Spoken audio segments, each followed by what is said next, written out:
সংসার জীবনে সুখী হওয়ার জন্য প্রত্যেকটা নারীকে একটু ধৈর্য, একটু স্যাক্রিফাইস ও সবকিছুই মানিয়ে গুছিয়ে নিতে হয়।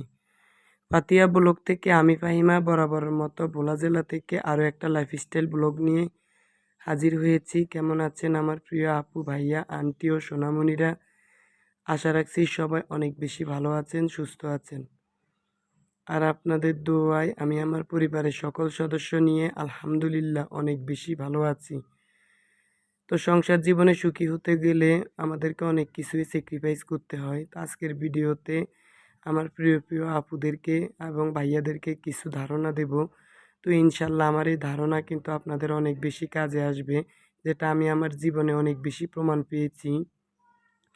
তো ভিডিওটি সবাই শেষ পর্যন্ত দেখবেন। কারো না কারো ভিডিও থেকে কিন্তু আমরা অনেক কিছু শিখতে পারি, জানতে পারি, কারণ এক একজনের লাইফস্টাইল এক এক রকম। তো কারো ভিডিও থেকে যদি আমরা কেউ উপকার পাই তাহলে ভালো না বলেন?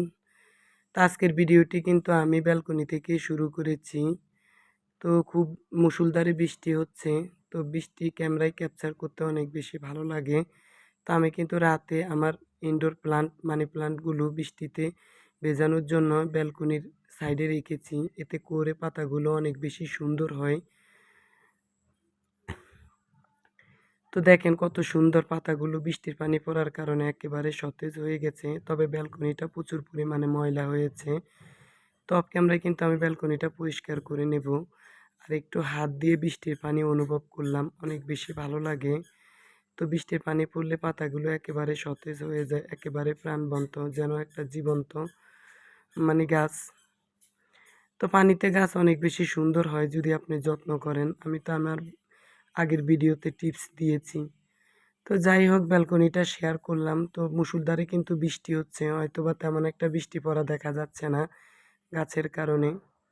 তো যে বা যারা আমার ভিডিওটির সাথে এ পর্যন্ত আছেন কিন্তু একটা লাইক দেন নাই, প্লিজ ছোট্ট একটা লাইক দিয়ে ভিডিওটি কন্টিনিউ করবেন। আপনার একটা লাইক আমার কাছে অনেক বেশি মূল্যবান। আর যারা লাইকটা দিয়ে দিয়েছেন তাদের সবার প্রতি রয়েছে অনেক বেশি ভালোবাসা ও আন্তরিক অভিনন্দন। তা আজকে নাস্তা তৈরি করব শুধু আমার মেয়ে আর আমার জন্য। হাজবেন্ড এবং ছেলে কিন্তু বাজারে গিয়ে নাস্তা করবে। তো একটু দেরি করে ঘুম থেকে উঠেছি। আমার ছেলের নাস্তাটা সকালবেলা দিতে গেলে অনেক বেশি সময়ের প্রয়োজন হয়, যেহেতু ও 7টায় বাসা থেকে বের হয়। তো খুব তাড়াতাড়ি উঠে কিন্তু ক্যামেরায় ক্যাপচার করে নাস্তা দিতে পারি না। তো আমি কিন্তু রুটিগুলো অফ ক্যামেরায় বেলে নিয়েছি। তো এভাবে বেলেই কিন্তু আমি সেঁকে নিতে অনেক বেশি সুবিধা ভোগ করি। তা না হলে কিন্তু একটার সাথে একটা লেগে যায়। এতে আমার কাছে অনেক বেশি আনইজি লাগে। লেগে গেলে যে কোনো জিনিস সুন্দর হলে খেতেও মজা, দেখতেও মজা। তো আমি তো সবসময় ঘি দিয়ে পরোটা সেঁকি। এতে করে আমার কাছে অনেক বেশি ভালো লাগে। আর আমার মেয়ে ছেলে দুজনে কিন্তু ঘিয়ে ভাজা পরোটা অনেক বেশি পছন্দ করে। তো যারা ফার্স্ট টাইম আমার চ্যানেলটি ভিজিট করছেন, যদি আমার লাইফস্টাইল ব্লগের কোনো অংশ আপনাদের ভালো লাগে তাহলে প্লিজ চ্যানেলটা সাবস্ক্রাইব করে দিবেন। আর যদি এই ধরনের ভিডিও আরও দেখতে চান তাহলে পাশে থাকা বেল বাটনের অল অপশনটা ক্লিক করে রাখবেন। এতে করে আমি যখন কোনো ভিডিও আপলোড করব তখন আপনার ফোনে নোটিফিকেশন চলে যাবে আর আপনি দেখে নিতে পারবেন। তো জীবন বড়ই অদ্ভুত। কারো সংসার জীবনের শুরুতে কিন্তু সুখের ছায়া মিলে, আবার অনেকের সংসার জীবনের ত্যাগ তিতিক্ষার পরে একটু সুখের ছায়া দেখে। তো শাস্ত্রে যেহেতু বলা আছে সুখ দুঃখ দুটা মিলিয়ে কিন্তু আমাদের জীবন পথ চলা, সুখের পরে দুঃখ আসে আবার দুঃখের পরে সুখ আসে। তাই আমি মনে করি যৌবনকালে দুঃখ থাকা ভালো বার্ধক্যের দুঃখের চেয়েও, কারণ বার্ধক্যকালে দুঃখ তেমন একটা মানুষ সহ্য করতে পারে না। অনেকে কিন্তু সংসার জীবনের শুরুতে সুখী হয়, আবার অনেকে কিন্তু অনেক ত্যাগ তিতিক্ষার পরে সুখ অর্জন করে। তো যাই হোক, সুখে থাকতে হলে কিন্তু আমাদেরকে কিছু নিয়ম মেনে চলতে হয়। যেহেতু আমরা নারী, আমরা সব কিছুই পারি, আমাদেরকে সব কিছুই কিন্তু ধৈর্য সহকারে মেনটেন করে চলতে হয়। তো যাই হোক, ভিডিও রিলেটেড কথা আসা যাক। এখানে আমি গত রাতের লাউ আর রুই মাছ রান্না করেছি। তো সেখানের একটু তরকারি ছিল। তো সেই তরকারিটুকু গরম করে নিয়েছি আর আম কেটে নিয়েছি। আর হচ্ছে 5টা পরোটাই সেঁকে নিয়েছি। তো এখন হচ্ছে আমি নাস্তা করব। তো আমার মেয়ে কিন্তু ঘুমাচ্ছে। ও ঘুম থেকে উঠলে ওকে নাস্তা এবং ভাত খাইয়ে দেব। ও নাস্তা খেয়ে তেমন একটা থাকতে পারে না। তার জন্য আমি আবার খুব সকাল সকালে ওর জন্য ভাত রান্না করি। তো নাস্তা খাওয়ার পরেই কিন্তু চলে আসলাম ছেলের বেডরুমটা গুছাতে।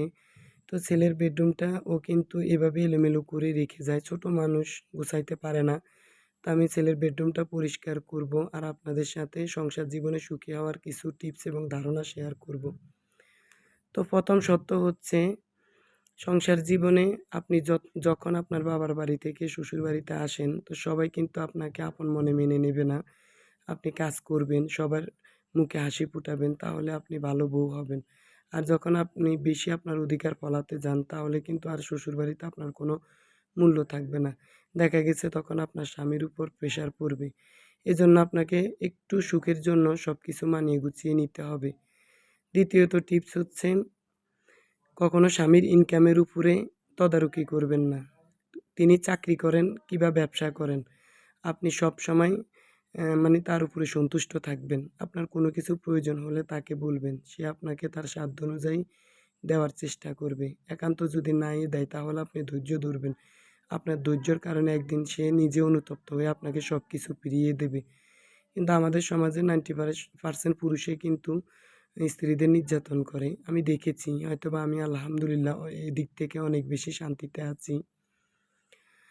তারপর হচ্ছে এদিক দিয়ে কিন্তু আমি বেডরুমটা খুব সুন্দর করে গুছিয়ে তারপর হচ্ছে জামাকাপড় কিছু ভাঁজ করে নিয়েছি। গতকাল এগুলো ধুইয়ে দিয়েছি।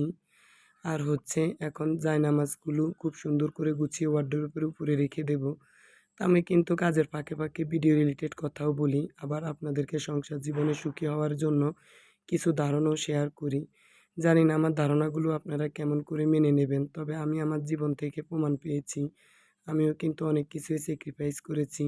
আজ আমি আলহামদুলিল্লাহ পরিপূর্ণ। তবে সংসার জীবনের শুরুতে কিন্তু অনেক দুঃখ বেদনার ভিতর দিয়ে জীবন সংসার পার করেছি। আজ আমার বিবাহের ১৫ বছর প্রায় শেষ হয়ে গেছে। তো এখন আমি শান্তিতে আছি। সংসার জীবনের শুরুতে কিন্তু এতটা শান্তি ছিল না। তো যাই হোক সেটা আমি অন্য একটা ভিডিওতে আপনাদের সাথে শেয়ার করব। তো এদিক দিয়ে কিন্তু আমি ওয়ারড্রোবের উপরও পরিষ্কার করে নিয়েছি। তারপর গ্লাস ক্লিনার দিয়ে বুক সেলফটা একটু পরিষ্কার করে নিলাম। ও হ্যাঁ, আমার পাশে কিন্তু একটু নয়েজ হচ্ছে। প্লিজ একটু ইগনোর করবেন, ক্ষমা সুন্দর দৃষ্টিতে দেখবেন। যেহেতু আমার বাসাটা রোডের সাইডে অনেক বেশি নয়েজ হয়, কি আর করা। তো নয়েজের ভিতরে কিন্তু ভয়েস ওভারটা করছি। তো ছেলের পড়ার টেবিলটা একটু গুছিয়ে নেব। তো মানি প্ল্যান্ট গাছটা ব্যালকনি থেকে নিয়ে এসেছি। ওর পড়ার টেবিলের এই অংশে আমি সবসময় একটা মানি প্ল্যান্ট গাছ রাখি দেখার সৌন্দর্যের জন্য। আর এই যে এই কাপড়টা হচ্ছে আমার একটা মানে কাপড়। তো আমি এটাকে টেবিল ক্লথ হিসাবে এই অংশ কেটে সেলাই করে নিয়েছি। দেখতে কিন্তু খারাপ লাগে না, মোটামুটি ভালোই লাগে। আর এখন হচ্ছে মেয়ের বইগুলো গুছিয়ে ওর কলমের ভিতরে ক্রেয়নগুলো খুব সুন্দরভাবে গুছিয়ে নেব। এলোমেলো করে থাকলে আমার কিছু ভালো লাগে না। সব কিছুই সবসময় পরিপাটি গুছিয়ে নিতে আমার কাছে ভালো লাগে। তো পুরো বাসাটা যখন কমপ্লিট হয়ে যায় তাহলে কিন্তু দেখতে অনেক বেশি ভালো লাগে আর মনটাও অনেক বেশি শান্তি লাগে।